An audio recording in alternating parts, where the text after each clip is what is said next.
Welcome to the Whiskey Congress. Honest, open talk dedicated to speaking the truth to those who are open to hearing it. Black, white, right, left. Most importantly, honest, bold, and fueled by good whiskey. In Whiskey Veritas, we are Whiskey Congress. Join the evolution. Whiskey Congress is back in session. Stephen and I are together in the Cleveland studio. Lovely day. Just had lunch together. Good to see you, man. I feel like it's been a rough week for me, but I think you've been running around a lot. Anyway, how are you? Do you need to talk about it, Chad? Actually, I don't want to. Okay. Good. So, skipping all the personal stuff this week, let's just jump into it. All right. Trump and the NABJ, the National Association of Black Journalists. I wasn't a big fan of the NABJ doing this with Trump. I think my issue is it's not necessarily silencing him, but it's just more of ignoring him, right? Like, we know what his shtick is, and it's literally shtick, right? Like, whenever I think of him at rallies, at debates, in interviews, all I can think of is Richard Shatner, William Shatner, on stage, kind of talking about whatever nonsense. Remember when he used to do that? I mean, I don't know what specifically you're talking about, but his delivery is... You've never seen William Shatner on stage just kind of, where he's just like, he's kind of singing and then he's kind of talking and telling stories. Okay. It's very animated, very... It's him being cartoonish, right? But William Shatner is trying to be cartoonish. Whatever, but that's what I think of when I think of Trump. That's all he's doing, right? Like, he's just getting up there kind of rambling and trying to get people to laugh and, calling people names and, saying nonsensical things.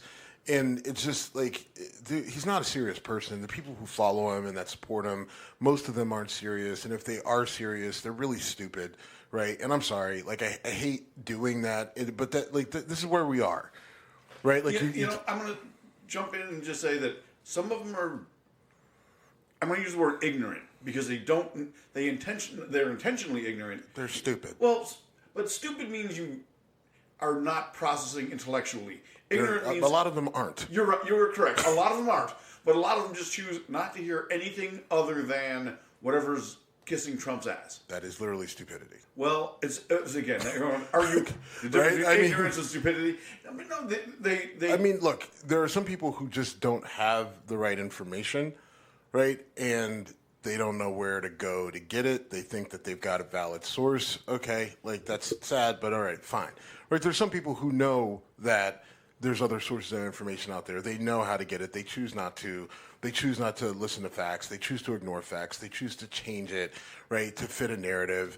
Everything's taken out of context. They intentionally antagonize, right? Like, that's stupidity. I'm sorry. Okay. Right? You know what? I'm not splitting hairs over a word. Right, and I'm not. And no, I'm not sorry. That's just what it is. And I'm not going to sugarcoat it. Like, it's just what it is, right? That's what you're dealing with. You're dealing with ignorance and stupidity and, blind loyalty and fealty to a guy that is literally a buffoon.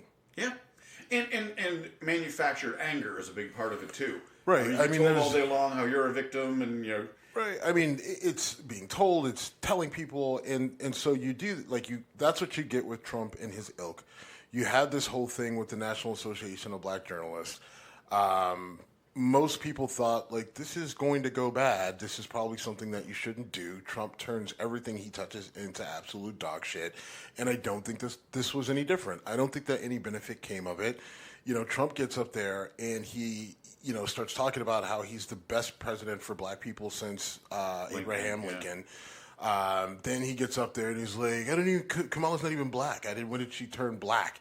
Right? Like, I mean, it's just such, like this idea that Trump and the MAGA group are going in on this concept that, well, we're just going to say she's not black, right? And then we're going to say that she's not black, she's Indian. And it's this, I've been saying that it gives me weird Jim Crow vibes when they do this, talking about like they're the ones who will determine what someone's race is of mixed race, right? Like, so you're of mixed race, and this, I'm sensitive to this because my daughter is of mixed race. She's Italian, right? Her mother is 100% Italian, right? Which means my daughter is half Italian, and then I'm black, right? So this is something that my daughter may have to deal with at some point in the future, right? So the idea, like, yeah, so at some point, Kamala Harris leaned into her Indian mother's side. Okay. They're like, oh, well, she never even talks about her Jamaican side. She went to a historically black college, and not only that, while she was there, she pledged in a historically black sorority. I mean, what in the actual fuck do you think that's all about? Right? Like, I don't think she went in there like wearing, Indian native dress, right? With the red soul dot on her head, right? No. And so it's just just racism. That's just what it is, right? And I think the best way to sort of push back on it is just for like, yeah, I'm sorry, you don't get to dictate what someone else's race is, right? That makes you a Jim Crow era bigot, and that's what you're doing, right? So if that's what the hill you want to die on, right, then you just told us who and what you are and what you want to take us back to. So enjoy that. See how far that gets you, right? Because there are a lot of people who are looking at this like, because you got the people on the fence in the middle. There's not that many people undecided, but anybody with common sense is going to look at that and say, I don't know how you're going to say that she's not black, right? Like, we know that her father is Jamaican. Then the other thing that they go to, oh, well, her great-great-grandfather owned slaves, so she can't be black. I don't even know what the fuck that means. But okay, this goes back to ignorance and stupidity. This combines both of those things. So I mean, but this is intentional from their side. Okay, what Trump did, absolutely, and it's absolutely racist. And I sat here with my yap shut because I didn't want to even interject. But I do have when someone tries to take away someone's racial identity, or mock is the only fair word. No, you were right in the beginning. They want to take away her racial identity because they know that is a weak point for them. They know that it's a rallying cry for the other side, so they do want to remove her racial identity because they think that it weakens her, and that in of itself is the whole concept of systemic racism. So, okay, then I'm not going to try to correct myself anymore. I was going to say that, it bothered me when they try to say, look at her, she's on the show with Mindy Kaling and she's cooking Indian food. Like, all right, I'm half Italian, your wife is 100% Italian, so if your daughter one day was cooking Italian food with someone, does that change who she is? Because exactly. Enjoying a culture that part of your family or part of your heritage is a good thing, I thought. It's not, look, I think any person with common sense, this isn't a hard concept to understand. Right, and it's not hard to see what it is that they're trying to do, and you just cannot. This is one where you really can't get in. It's another situation where you're not going to debate it, right? Okay. It's just like, I think someone says it, my only response to them is, Jim Crow, you're a racist, fuck off. Right? Like, I'm not explaining it to you. What Jim Crow is. No, you don't. I'm joking. But. There's no debate. There's no back and forth. No, right. that is some Jim Crow era bullshit. You're a racist, and you can fuck right off with that bullshit. And if you don't understand it, then, again, Google it. Continue to fuck right off. That's all you say. Or that. There's two things that need to be said, though. In this panel discussion, he face-planted hard. Yes, he did the whole, she used to be Indian, now she's black. I don't know. Okay, fuck you. But second of all, he comes right out and goes, he gets challenged. He actually had to face a challenging question. Like, you have said these things in the past. How would you expect black people to trust you when you've said this black person should go back to the country they're from when they're fucking American? All that other stuff. And his response was, it's a very nasty, mean question. And he came off like a fucking petulant child. Ultimately, leaves kind of supposed abruptly. To be an hour long. Well, his team shut it down. Yeah, because it was going so poorly. Now, obviously now, the people who support him, his sons, all the Trump sycophants and everything. Oh, Trump owned those people. He was so brave for going into that viper pit with those demons. It's like, you're kind of proving the fucking point. Like, okay, guys, like you guys could not be any more obvious. Right. But so here's another thing, and I think this is obvious, and I genuinely want your unfiltered opinion. Not that I ever have to worry about your opinion being filtered. But then the thing was, well, they left because of audio problems. They tried to make it sound like, we... Look, the president of the organization came out and said there was a brief audio problem. It was resolved very quickly. That's bullshit. And then there was an argument about whether or not there'd be fact-checking during the conversation, and that led to awkwardness that led to an hour delay. But I want to say, I felt a racist tone to, we left because of audio problems. It's like, we tried to do the right thing, but this black organization couldn't get their sound right, and so we had to leave. That struck a chord with me. I would think I'm on the right path. No, not as much. I mean, I think they just needed an excuse to leave, right? So they just threw it out. This is after the fact, though. I know. Okay. Right? Like, I mean, so they need to justify after they left. They had to leave because he was face planting. He was crashing and burning. They pulled him because they knew it was going terribly. It wasn't going to get better. He was going to look worse. They made the right decision to pull him. Right. Right. So then they had to come up with an excuse. So they said it was audio problems. The president of the organization said, look, there were audio problems that were at the beginning, not at the point they're saying, which made him leave. One of the other issues was, as you had stated, he didn't want to be fact-checked. And they're like, we're going to fact-check you. He's like, no, I don't want to be fact-checked. And there was a stalemate. But then I guess he just kind of decided to go out there anyway. And figured he would just power through so that he couldn't be fact-checked. And that's the normal thing with from Trump to any of his surrogates on down the line, right? Even if you're getting fact-checked in real time, just run over the question, ignore it, turn it around on them, right? Like, actually, if you go back to, again, another episode of South Park, right? Like, they talk about this perfectly, how to deal with it. When Randy ends up in a Chinese prison, right? Garrison, who's playing the role of Trump. Everyone doesn't know this as well. Right? Well, that's their problem. But what does Garrison tell Randy? He's just like, oh, just turn around on them. Anything they say to you, you turn around on them, and you tell them that it's them, right? Why did you do this or whatever, right? And so we know their playbook when it comes to dealing with inconvenient truths for them, right? And that's just what happened. So I don't think that there was any positive came out of this. A lot of people like, oh, you got to see Trump on display for what he is. And I'm like, look, it didn't change any votes. I don't Probably not. I think you got the people who support him thought, they're going to rally around. Like, look, the people who support him, Trump could have gone out there, called everybody there a nigger, set himself on fire, and they would have been like, masterful job, right? So it's just like, all right, you're not changing those people's minds. Most everybody there was just like, look, we're not voting for this guy either way, right? There's nothing that he can say that's going to come out and make us vote for him. He didn't do a good job of even trying to convert those people.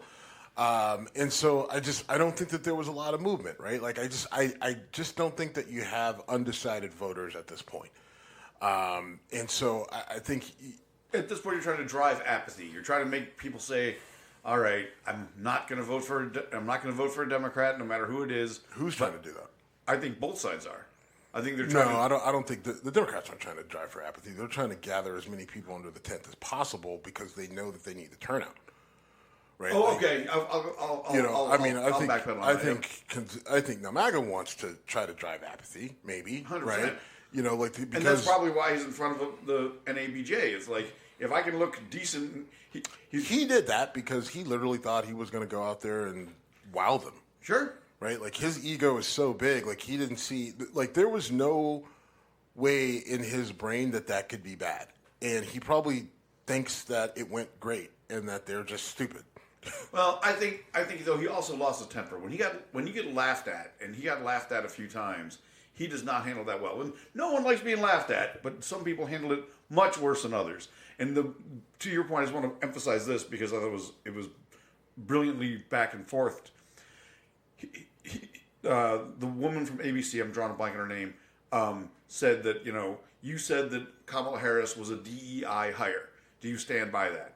And he tried to do what I've done a million times and say, define what you mean by that. Because if people throw a word at you, are you woke? I say, okay, tell me what you mean by woke, because I want to have this conversation. So he throws back, please define DEI. She says, diversity, equality, and inclusion. Okay, define it. She's like, I just did. Like, I just told you what those words are. Now answer my question. I did answer the question. It was absolutely pathetic. But the whole asking people to define what they mean is a perfectly reasonable way to continue a discussion, right? If you say, what is woke, I want to know what you mean. And so please tell me what you mean by this, or I'll tell you my version of it. When she just shoots right back, here's what it means, jackass.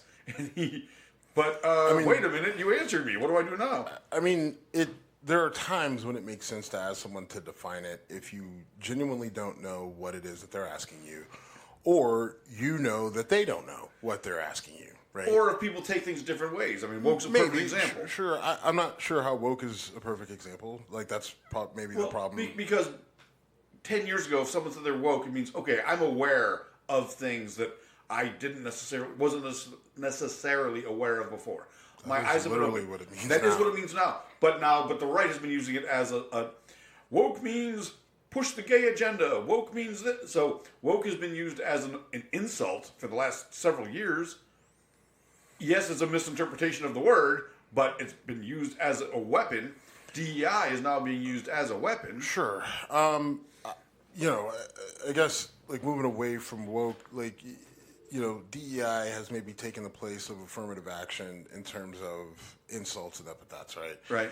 I just think that this in this particular instance, like, I think if you're asking I think that there's a strategic time and place to ask for a definition, right? And I think where Trump got himself in trouble was basically trying to be a smartass. Yes. Right. Exactly. But I mean, and that's typically right. Like, oh, what do you mean by that? Well, but he's gonna. Right. Well, here the problem is that you better pick your battles and who you're deciding to be a smartass with, because when they're smarter than you, right, and they don't really have the patience for your bullshit, then you get made to look like a jackass. Right. When you throw the fastball down the middle of the plate, thinking they can't touch you, and it's now hit 450 feet. It's just you're Roger Clemens throwing against Barry Bonds. That doesn't go well, right? Never did.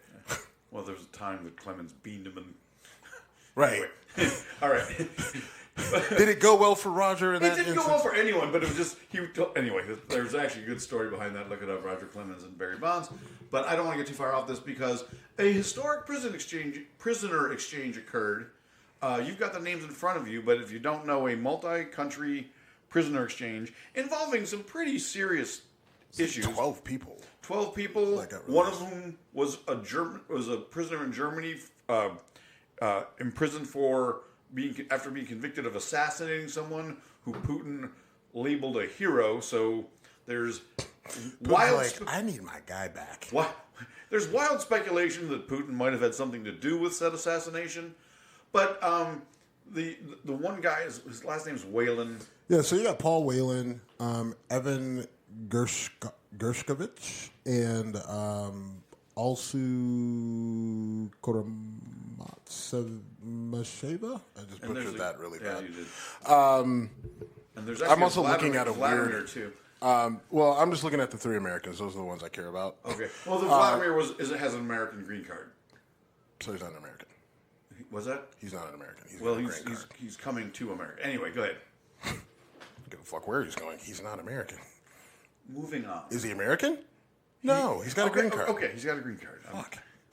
Paul Whelan is American, former Marine, dishonorably discharged or bad conduct discharged.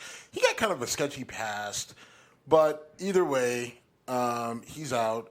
And then Evan Gershkovich and then Alsu Karmasheva, they're journalists. Right. And so, look, multi-country, multinational, you got 12 people that end up being released. I mean, look, it sounds like there were some bad guys that got out. I don't know about this Paul Whelan guy, Like, you read about him, it's not a clean story by any stretch of the imagination before he goes We talked to about Russia. him years ago. And so, I mean, look, glad he's home. Yeah, me too. Hopefully, right, he is now on the straight and narrow. I don't know what he was doing over there. I think the story was he was there for a wedding. He was there for a wedding, Allegedly. and then he ended up with some jump drive. Yeah, I mean, it was a weird story where they accused him of espionage. Yeah, I mean, and the story didn't make sense, right? Like, this was not a Brittany Griner situation, Right? Brittany Griner, very recognizable person, is a very tall female, right? That kind of stands out, and I think she had played basketball in Russia before. Either she brought some weed with her, they planted it in her bag, whatever, but they make way too big of a deal out of it, put her in prison, we get her out. People wanted to make that like she was, the crazy thing is, people were sitting there saying, Paul Whelan should get out before Brittany Griner. I'm like, he's a veteran. I'm like, did you look at his record? Are we sure that we need to, I want to go hard for him because he's an American. I don't want any American in that situation, right? Most, right? But, I mean, I'm probably going to go a little harder for Brittany Griner than I am with Paul Whelan initially. Although, you want Whelan to come home, but I don't know. I don't know about this guy's story. I'm glad he's home. I'm sure his family's ecstatic. The other two journalists, the one journalist was not an American, but they won a Pulitzer Prize for their writings from prison while they were imprisoned in Russia, and I thought that was really interesting. I want to kind of track down some of what was written to see exactly how we got there.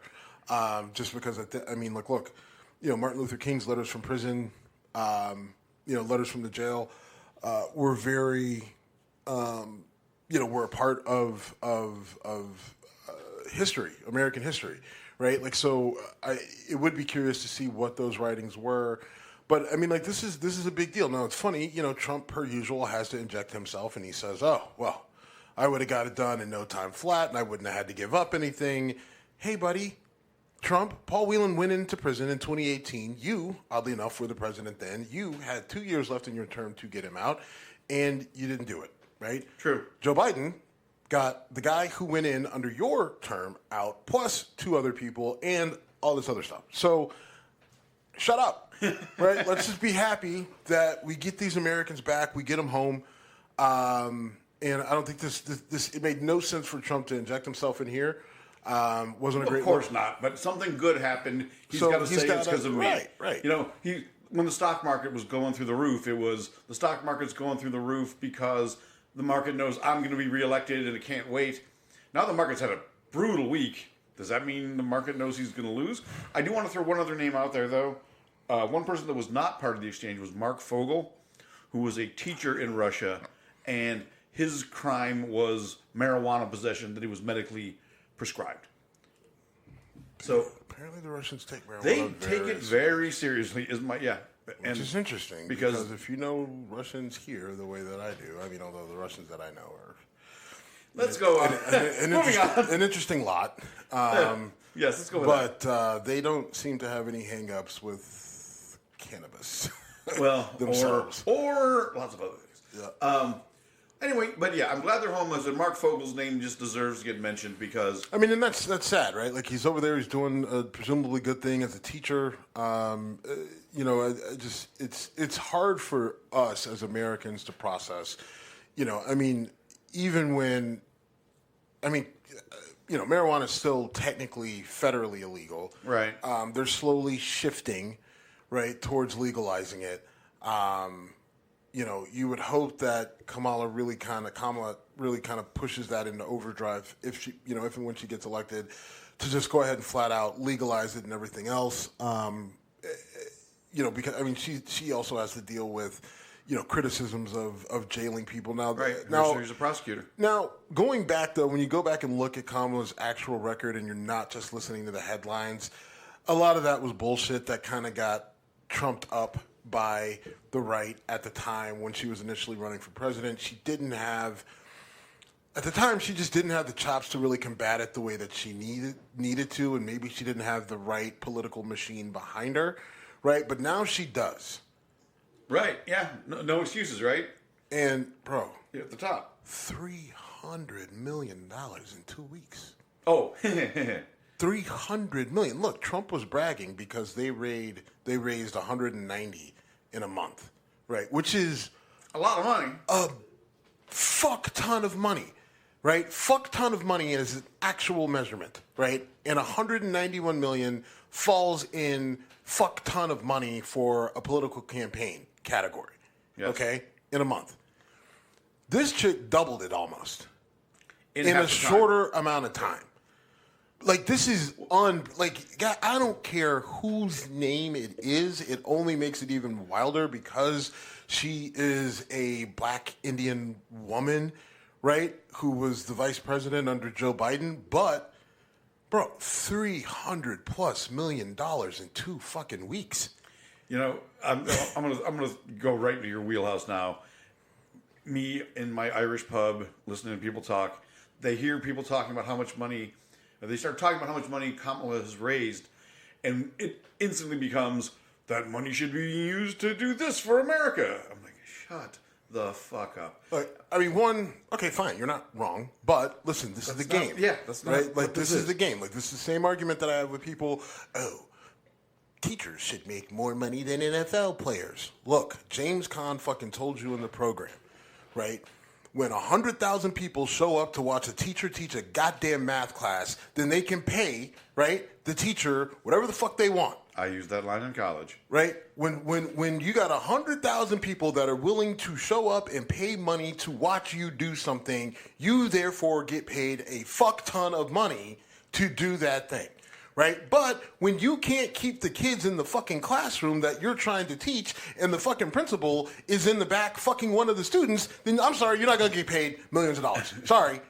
Right? And here's the other thing when it comes to professional sports. These billionaire owners, they pay the players because they make the money to do so. They're also billionaires for other reasons unless you're the fucking Rooneys. Right? The Rooneys, right. The only money that they have comes from the NFL, but they're, these, whatever, they're doing fine. Right, they're doing perfectly fine, and they're the salt of the earth, and there will be no.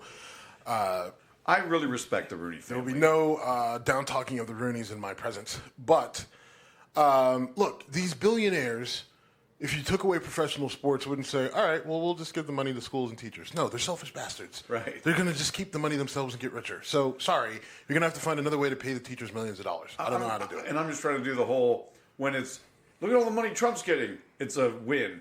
Look at all the money Kamala's getting. Well, why don't we spend that money to make schools better? It's like, shut the fuck up. The double standard. But look, I can't even get into that because I still am just blown away by the numbers.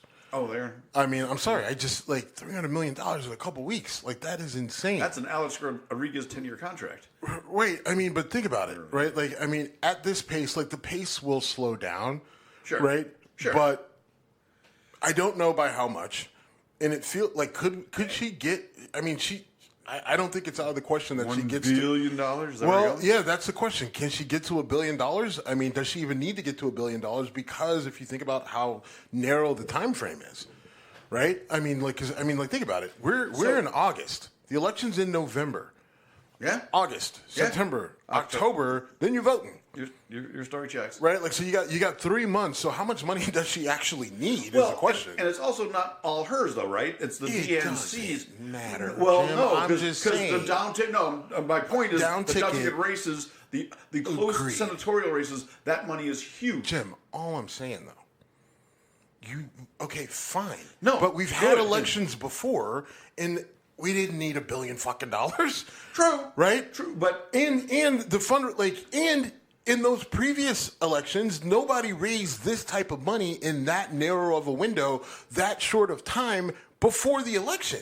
We're talking about two different things. You're talking about the accomplishment, which I totally am giving credit to. But I'm talking about the impact. Yes, the impact, because the down ticket, absolutely, right? But I'm just saying, Democrats won in 2020, and you didn't see anything like this in terms of fundraising. True. Right, and you didn't see any it was big numbers. It was still massive numbers. But all I'm pointing out is that in 2020, right, all of a sudden you didn't see in fucking August Joe Biden pulling $500 million, right? And you still you still won the election, right? And you did pretty decent down the ticket, right? Remember, it was supposed to be the red wave, and it was the red definitely right. It was the red. So, I mean, all I'm saying is that the impact of this, yes, no, it's not all hers. Yes, it goes downstream, down ticket, but holy God. Okay, again, she may hit $500 million before my fucking birthday, which is before Labor Day, and after August 31st. So do the math. But so send gifts to Steve at Whiskey Congress on Instagram and Twitter.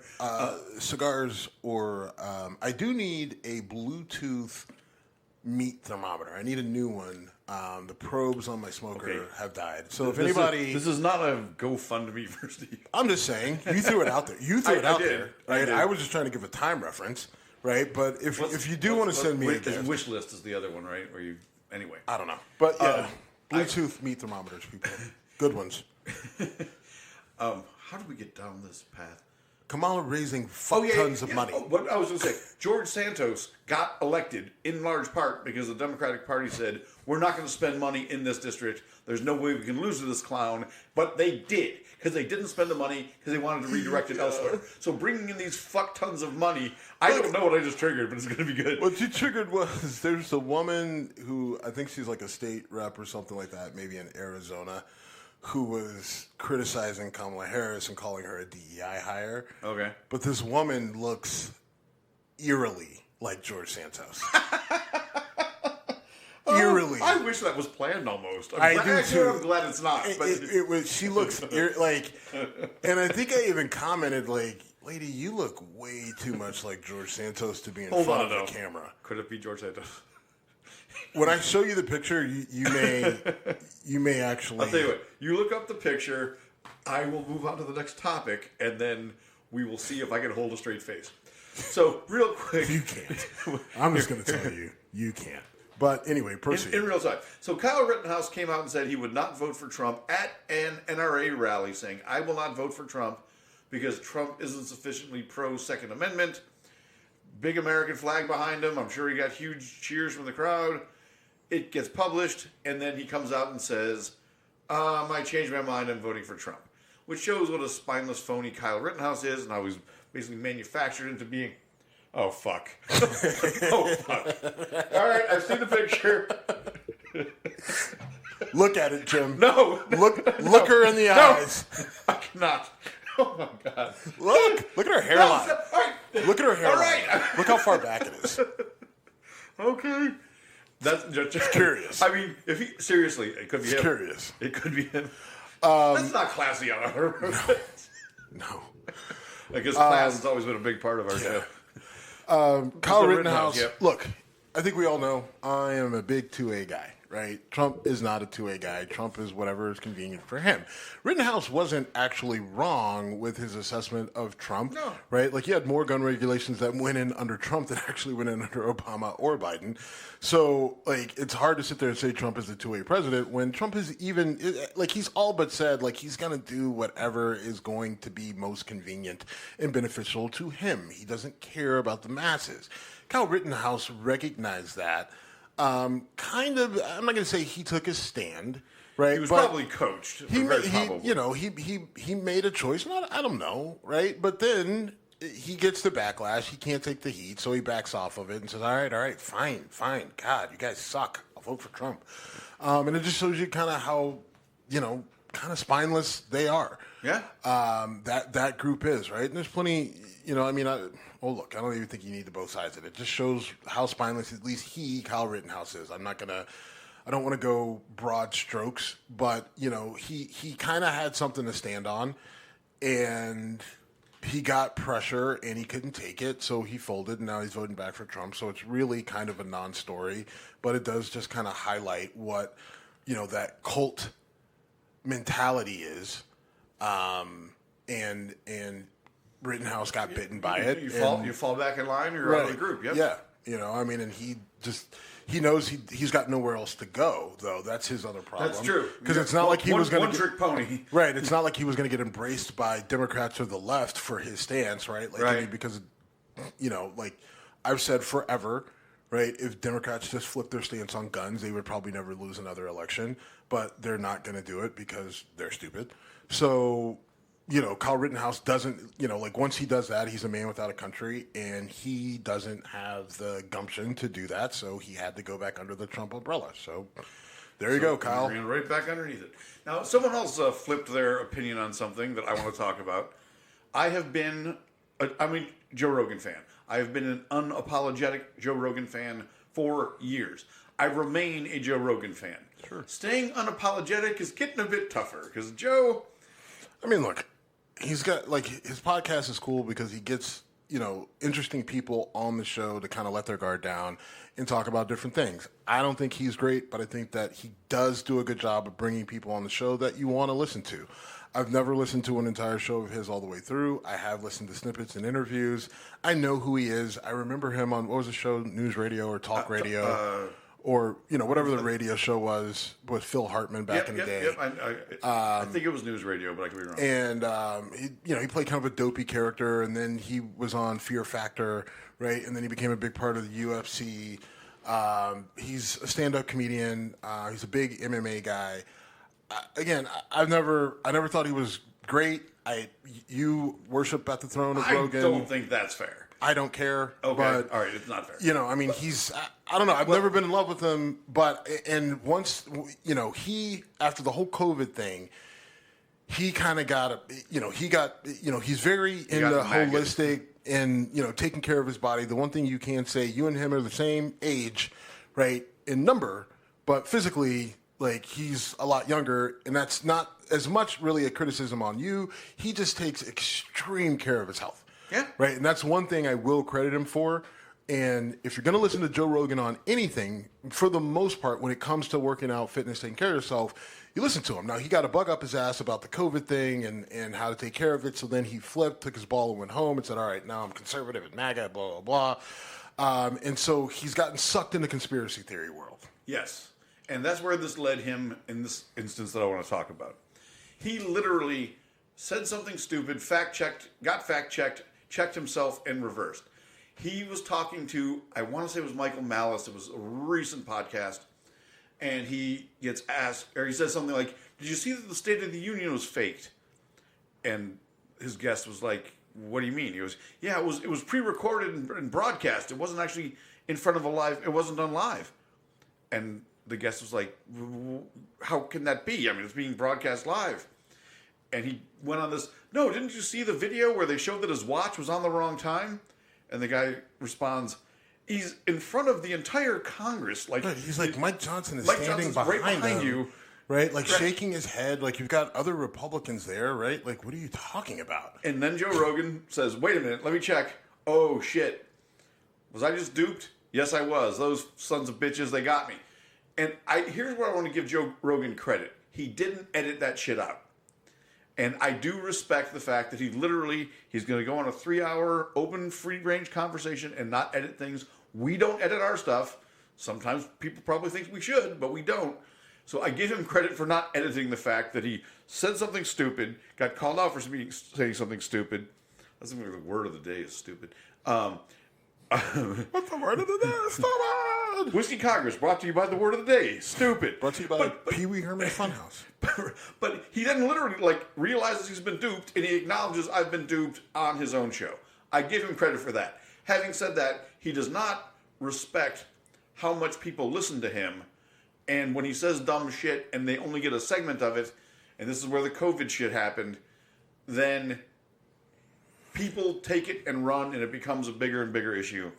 Well, my issue is, right, look, you're getting paid, hundreds of millions of dollars from Spotify. Yeah. Right? So the least you could do is sort of fact check some random shit you found on Twitter before you go on in front of millions of people that watch you on YouTube, that listen to your podcast, right? And you put some bullshit out there. Least you could do is fucking fact check it. If our two dumbasses can fact check our bullshit, right? Because there's been multiple times where we've brought something up and it's like, oh, let's check it out first. And come out, that's bullshit, so we don't go with it, right? Or we bring it up, we talk about it, but we try to put it in full context of the reality of the situation, right? Like the Klye Rittenhouse thing is a perfect example, right?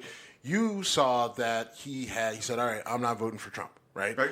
And which is true, right? And then I was just like, yeah, but right after, he came back and said he backpedaled and said he will end up voting for Trump, right? Now, if we just go with what you said initially, right, no one looks into it, right, well, we're putting shitty information out there. But that wasn't hard. So Joe Rogan, right, you could have easily figured out that you were seeing bullshit. Like, and you know how I know that you could have easily figured it out? Because it took you 2 minutes. Because you did it live on your show and figured it out. So you mean to tell me you couldn't have done that before you went on the air? That's a very solid point. Right, and that's the problem. Because how many times has he done that? But the person on the other side didn't have any fucking common sense or didn't actually fact check him, and then it's just allowed to go out there. I mean, that is such a plain as day. Like, the State of the Union was fake.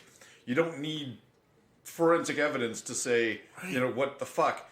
Like, so you mean it's fake? So you mean all these people that are criticizing Joe Biden, right, that hated him, that wanted him out, that are running out against him, like Marjorie Taylor Greene, you mean to tell me that you can keep Marjorie Taylor Greene, Lauren Boebert, Matt Gaetz, come on, all these people, right? Like, you can keep all these people under wraps. No, not even keep them under wraps. Manipulate them. Get them in on it, right? Like, if it's not live, like so either you're saying that Joe Biden recorded this like in a studio, and then they transposed Photoshopped whatever. Even a term. Right, like they photoshopped him in with Mike Johnson behind him. Like, come on, Joe Rogan, you are fucking better than that, right? And I'm not a fan, but I'm sorry, he's been doing this too long in terms of his show at a high level, right? Where he's been a high, he did that deal with Spotify, 5 years ago? Right, maybe longer?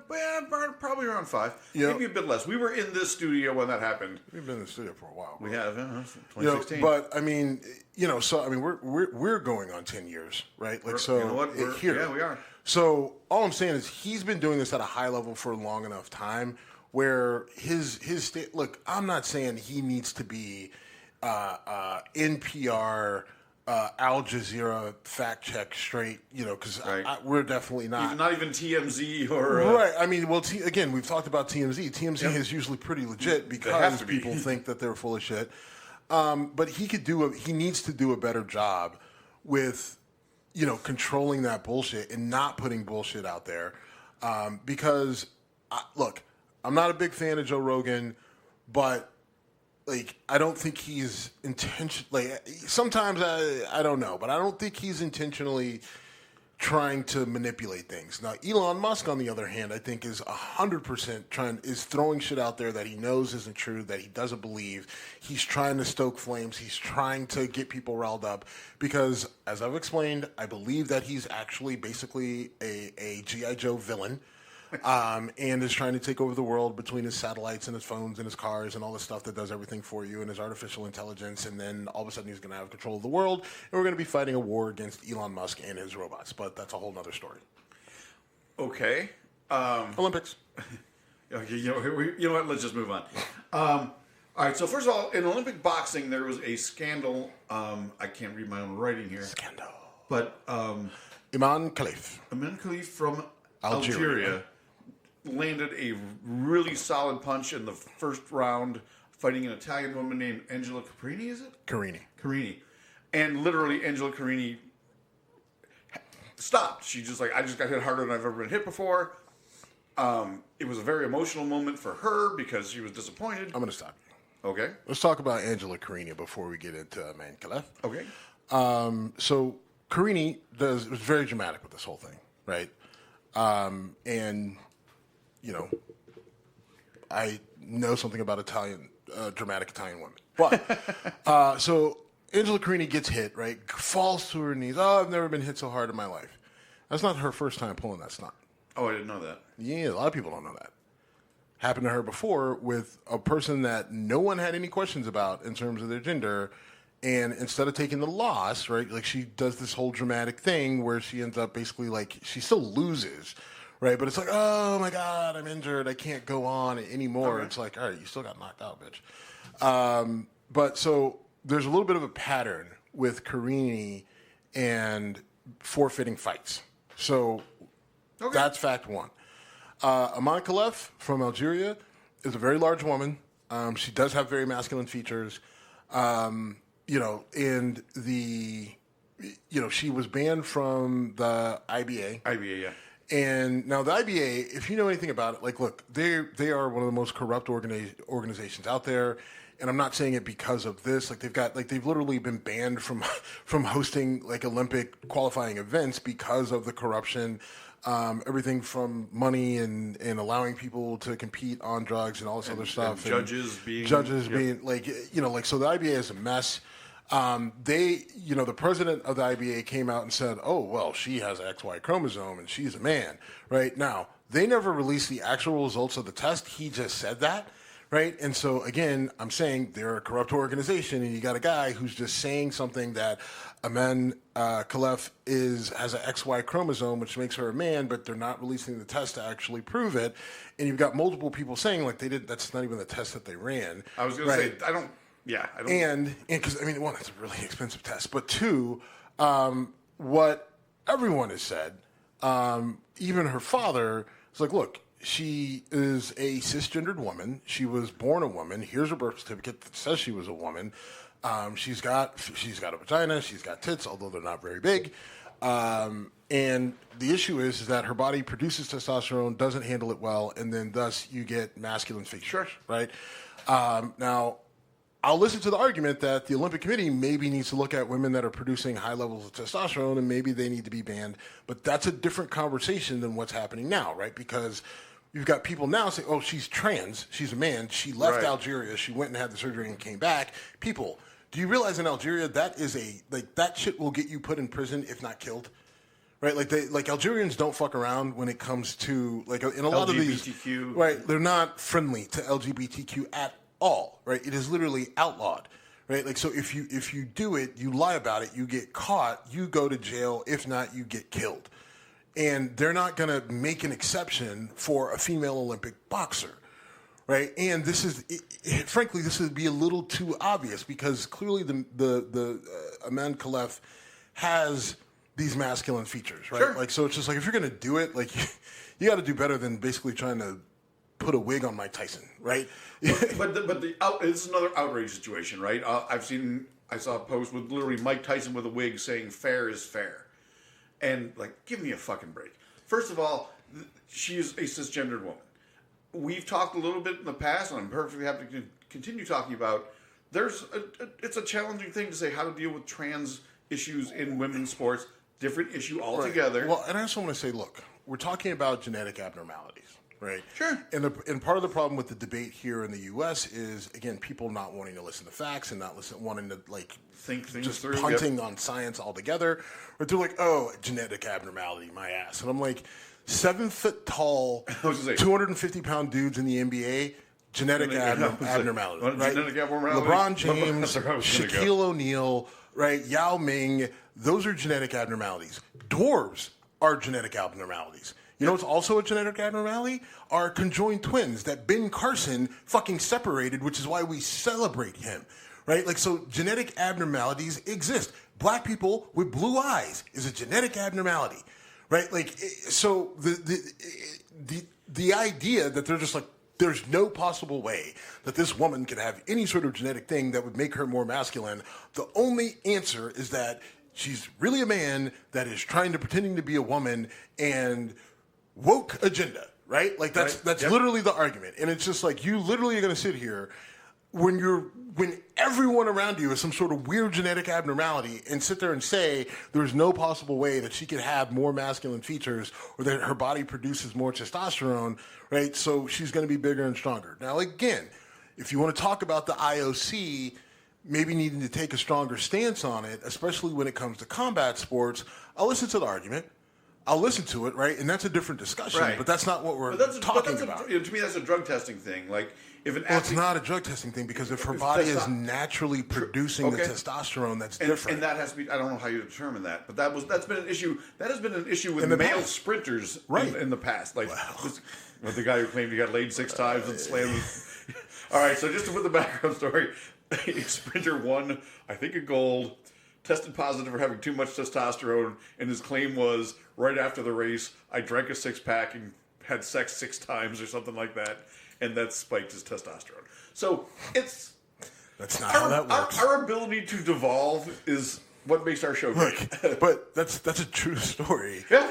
That's what that guy said, but it's just like, do you have any idea how the fucking human body works? The answer is no. Right. Because if you did, you would have had a better lie than I drank. Let me tell you, right? Drinking alcohol does not spike your testosterone in any stretch of the imagination. You've been on both sides of that. Okay? I'm just telling you, guys.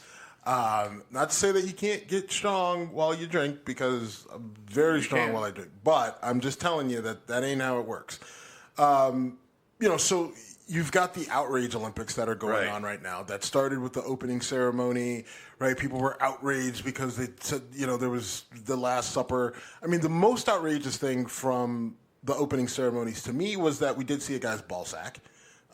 Who happened to be wearing a skirt. So, I could see there being some offense taken there. I did not see the...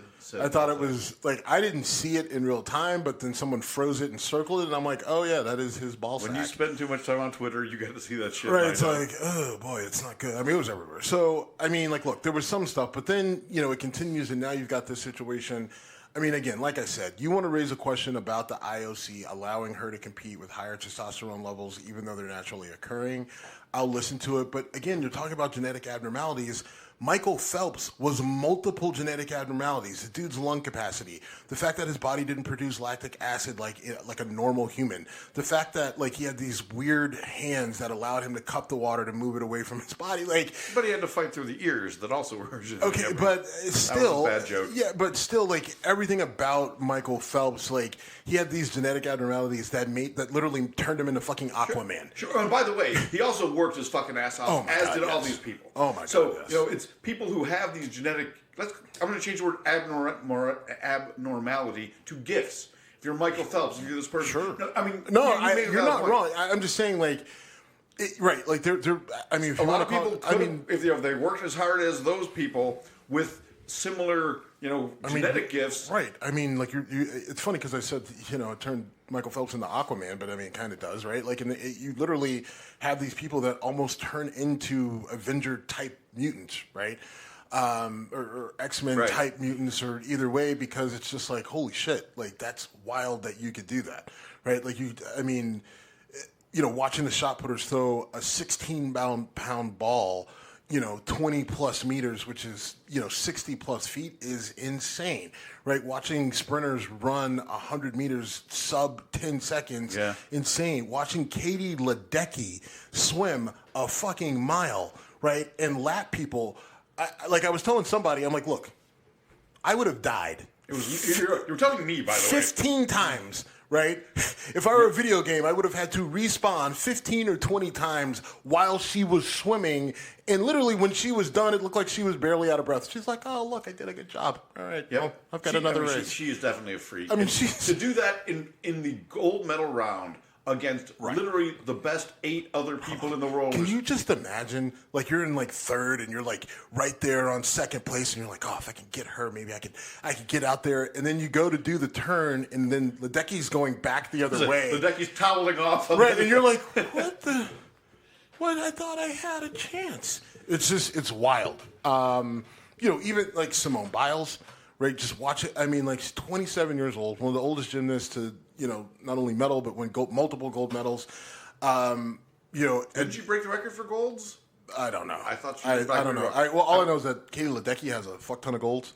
For women gymnasts, I think. Yes, for women gymnasts. I think she's back and forth with Ledecky on total how many. But even, Biles, I think either last night or today competed in the vault finals, right? Wins gold, but it's close with this girl from Brazil, right? And she was like, oh man, that was close. They were a point apart, which in gymnastics, that's really far. But that was as close as anyone had gotten. The girl from Brazil won, absolute smoke show, but was amazing, right? But Simone Biles has an ability that no one else has, right? She does this stuff that's so difficult that they're literally naming this shit after her, right? And no one else can do it. And no one, and even if they attempt it, they can't make it look as good as she does, just because the way she's built, how explosive she is, how precise she is, it's insane. And that's why I love the Olympics, because you just see all this amazing stuff. I find myself watching all sorts of shit. Badminton. Like, I actually was legitimately watching, like, the Indonesia versus Japan in badminton, and I was going hard for Japan for some reason. Last night, watching men's volleyball, U.S. versus Japan again. Watching the shooting. Did you see the Turkish guy who got the silver medal? I saw the memes. I actually watched it. Like, it is crazy. They got people with Terminator lenses and all this other stuff and this dude shows up. He literally looked like you. He just walked up and was just like, I'm going to eyeball this. Both eyes open. Boom, boom, boom, boom, boom, silver medal. He's like, all right, I'm going to go back home and do some accounting. See you guys in 4 years. Also, his uniform looked like it was done at home. It really did. It looked like he grabbed his shirt and they're like, "Fuck, we got to put something for the Olympics on here." Just write turkey on there. It did look. And hey, first of all, I know a lot of competitive shooters. I've got a cousin who won the Camp Perry National Championships. They do it at the Armory that we're both members of. Are the qualifiers for Camp Perry or? I don't know if they do. I just know they do competitive shooting. Oh yeah. Sure. I don't do it. But. I don't either. But you know, it's serious. The people get into that shit. Oh, My God, are they intense? And this guy looks like he rolled out of bed, lit up a Turkish cigarette because he ain't gonna smoke American shit. Right, Turkish cigarette. Had himself a Turkish coffee, which by the way, is fucking amazing. I don't like coffee, but there's a place in Youngstown that I get it. Okay. And they do a great kebab with rice. I get the same thing every time, and then afterwards they got this dessert that I like because I'm a fat kid. And then I get the Turkish coffee, and it is amazing. I did have to learn the lesson the hard way, though, the first time that, like, you got to be careful because the grounds are at the bottom. Yeah, oh, yeah. Right? I was like, what is this? What is going on in my mouth right now? But, yes, anyway. So, you know, kudos to all the Olympic athletes. I myself, you know, I was a track guy, you know, in high school and college, sprinter and a shot putter. So I love the Olympics, especially the Summer Olympics. You know, it gets my juices going every 4 years, right? And I constantly think about throwing the shot put. Like, maybe I can get it in the old man division. I was getting amused by so at lunch today we were watching shot put, and an American threw 22 plus meters, and your fucking head was blown. Yes. I mean, it just like, listen, I threw a 16-pound shot in college. I was not throwing 22 fucking meters, right? Like, I'm a big, strong, explosive guy, but. You know, I mean, I think my furthest throw was like 19.8, right? Which is still a long fucking way to throw 16 pounds. Right, the 16-pound ball. But that's the difference between a good college athlete and an Olympian. A world-class Olympian. Which makes Katie Ledecky thing that much more impressive because she was going against 7 other world-class Olympians. Right. And you think about, them by go back, 10 meters. Think about some of the amazing, we've seen Usain Bolt. Right. Michael Johnson. Right. You know, Carl Lewis back in the day. Yeah, I was a little young. Right. No, Michael Johnson. Right. 200. Ben Johnson was the Canadian that beat Carl Lewis and then got suspended. His medals don't count. Okay. I mean, they don't. They got tricked. But he was freakish. I mean, was he cheating? Sure. Yeah. I mean, he was also pumping literal horse steroids into his ass. So, I mean, that's a little bit different. But point being. You know, then, you know, you've got Carrie Strug, right? Like, she ends up doing the vault on basically one leg. I did get into a back and forth with that because, like, oh, she shouldn't have done it. And, like, she got injured. It ruined her career. And I'm like, look, man, if you're an athlete, you know, this is the biggest stage of your life. You don't know if you're going to get back there. Nothing is guaranteed to you. It's a coin flip. I'm not going to, especially as an Olympian. Especially as an Olympian, years for your next shot, right? Like back then, there weren't many there weren't many gymnasts who were getting, you know, multiple seats at the table. She took a chance and she achieved, like, you know, great, moment, like a status that, you know, really didn't get matched again until we got Simone Biles. You know, she ended up working in the White House. She ended up having a very strong career after. Like, yeah, her gymnastics career was cut short. But you have to wonder, like, I know she wrote a book, and she, you know, talked about the injury and what it did to her career. But I just wonder, right, it's easy looking back on it now to say, oh, I don't know if I would have made that same choice. But if I put her back in that situation, she probably makes the same choice 9 times out of 10. Because just as a competitor in that moment, it's not just you, it's not just your team, it's your country. Right, and for some of us, that still fucking means something, right? Like, I mean, if the U.S. Olympic team said, "Hey, Steve, we're tapping you in. We don't know where we're going to use you, but jump." I'll be like, "Look, I don't know what I'm good for anymore, but sure." Like, I'll make a go at it. You want to put me in the shot put, I'll do it. You want to put me on the volleyball team, not a great idea. Shooting, we'll give you America on your shirt and get out there. Like, I mean, I'll do whatever you want me to do, but I'll do it for the team. I'll do it for the squad, which is the flag that I wear on my back. So, I mean, I don't know. I get into it. I like it. I did want to talk about, like, look, so there's this weird thing on social media where you got these Europeans that are talking about Americans who don't, like, Americans aren't into rugby, and Americans could never play rugby, and you don't have the athletes for rugby. I'm just going to explain it to you pretty simply. Bro, you're right. We don't give a fuck about rugby, right? I don't know if our athletes are good enough to play it. I don't know the sport well enough. I'm pretty sure we could. If we put the time, money, and resources into rugby that we put into football, we would probably be dominating the world in rugby. But we don't. We put our resources into football, right? American football and basketball and baseball, right? And we're starting to kind of diversify a little bit, but we don't give a fuck about rugby, right? It's not a competition, right? And you're never going to get an NFL player to go play rugby in Europe. You know why? Because the highest paid rugby player makes like $1 million fucking dollars, right? So I could be an undrafted free agent in the NFL, and I'm going to make $800,000, right? And if I've got any sort of business savvy, I could probably get myself to $1 million with endorsements, even as an undrafted free agent, right? Like, so if I'm a decent NFL player, I'm going to make literally 5 times, if not more, in terms of money than I'm going to make playing rugby. So at some point, it becomes a business decision. And like, rugby is a tough sport. It takes endurance and strength and guts and gritty and skill. There's a lot of skill, and there's skill, everything else, right? But again, Americans, we don't. It's not that we can't, it's just that we don't, right? Like, and look, it's fine. You've got your sports in Europe that you love. That's great. And like, whoa, it's global. We don't care. We're a really big country. We're really big over here. So it's fantastic, but we make up a big portion of the fucking globe. So I don't know what to tell you. We also don't have a great American badminton team. We don't have a great American. It's disappointing. I wish we did. You know what? I kind of do too. Because I like to watch that. Let me tell you. I watch badminton. At first, it's always like, ha, ha, ha, badminton, and then I get into it every time. No matter who's I'm watching playing. I don't know the rules. I don't know what the fuck is going on. But for whatever reason, it is a captivating sport, right? Because they're really fucking fast, dude. They're fast. I also don't understand the shuttlecock because sometimes that thing is whipping, right? And then other times it kind of flutters, and I don't understand the physics behind shuttlecocks. I think the reason it's fascinating is because you played the backyard version of it at some point as a kid.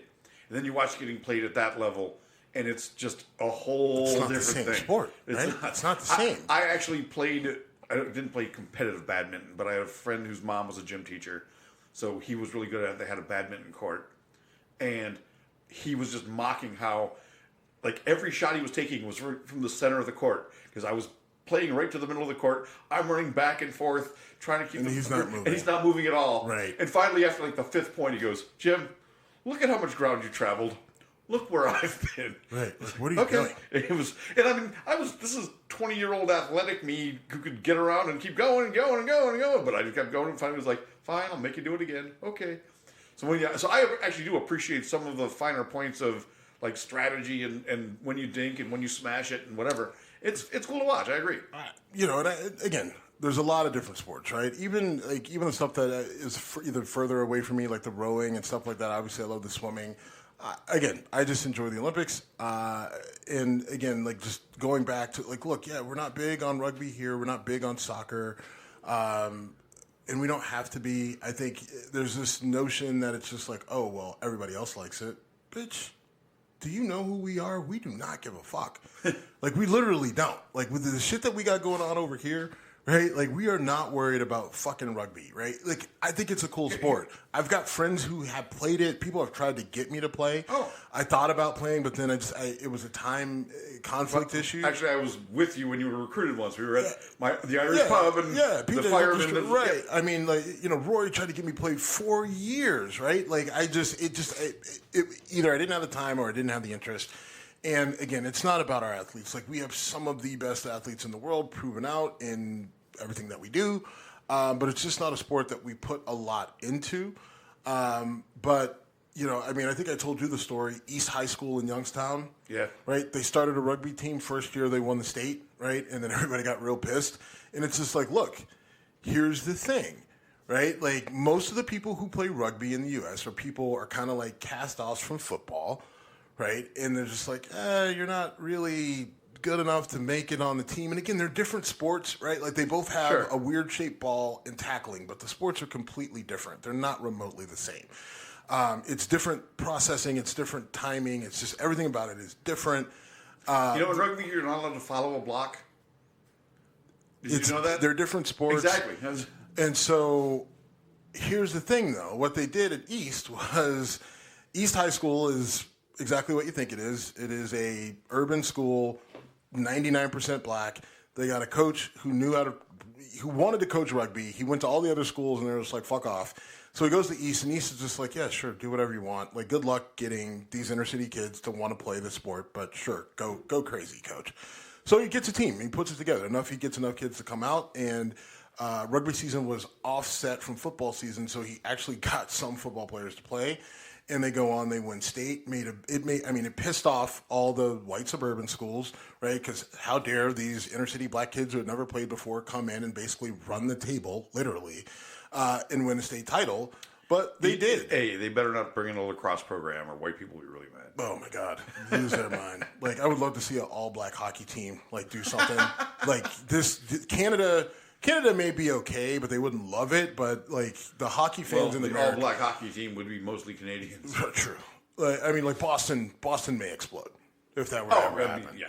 It would just, they may just explode into the it'd be it's like we always think California is going to fall in the water. Like, if Boston loses hockey to black people, they won't recover. Minnesota wouldn't do so well either. It's true. All right, let's wrap this up. And you want to talk about Snoop? Snoop.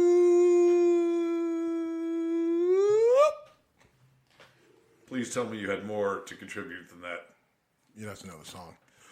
No, I wanted to point out Snoop at the Olympics, I think, has been a treat. Dude is just different, right? Like, he is just living his best life, kind of like his third act. And what I mean by that is just like, look, he, rough upbringing, thug, gangster rapper. Then I would say, young kid in the streets. Then he becomes a rapper. Then he kind of transforms himself into just normal dude. He's coaching Little League football. His best friend is Martha Stewart, right? Like, he's on game shows. And then all of a sudden, people are just like, all right, Snoop's kind of weird, right? And then, last Olympics, he's providing commentary, which is hilarious. And then this time they're like, you know what? We're going to just make you the ambassador to the Olympics. So they send him, right? He goes. And I think he's been a great value add, right? He was there, for a number of events with the gymnastics, right? And he's dancing, and Simone Biles and Suni were dancing with him.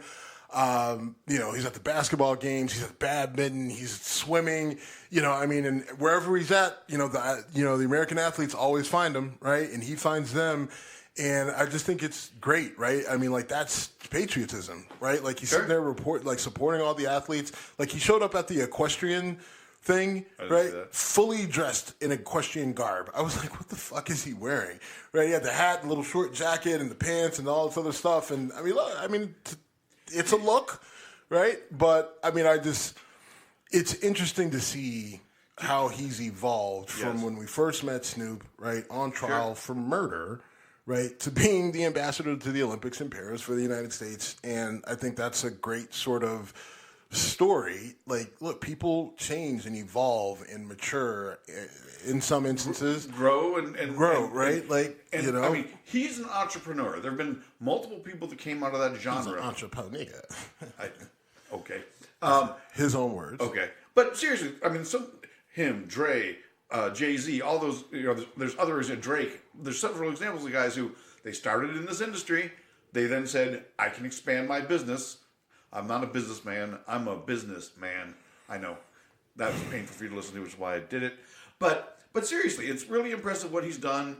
I know we both have our same favorite Snoop moment, which was when he put together that fight. Tyson Roy Jones. And walked out smoking a joint the size of my forearm. But anyway, yeah, no, it's a cool thing. I think that is inspirational to people to say you can come from this and use your art, use whatever, but then don't stop there. Yeah, and also let's not dwell on the past, right? Like, I mean, it was what it was, not great, but the good news is that, like, look, we don't live in a society where once you're one thing, you're always that thing, and you can't come from underneath it, right? So, if anything, it should be something that everybody should be able to embrace. That, look, rough start, solid middle, great finish, right? Yeah. And that, you know, like, that's where we are with Snoop, and that's what you want, right? Because it feels like there's some people out there who don't want that, right? They want to say that once you do this, you are always that, you cannot change, and therefore we need to just, you know, do away with you in society, right? And you see that a lot, right? Like, you see people on the left like, oh, well, this guy was once really bad. He said this one bad thing, so he can never be, you know, we have to cancel him because of something he said 20 years ago, right? People on the right, well, you're a drug dealer fucking 30 years ago. How can I trust you? Because I'm a billionaire and I built multiple legitimate businesses and blah, blah, blah, blah, right? Like, so that's the takeaway from Snoop. Anyway. We done? We're done. We are at Whiskey Congress on Instagram and X, aka Twitter. Thanks for listening. We're out.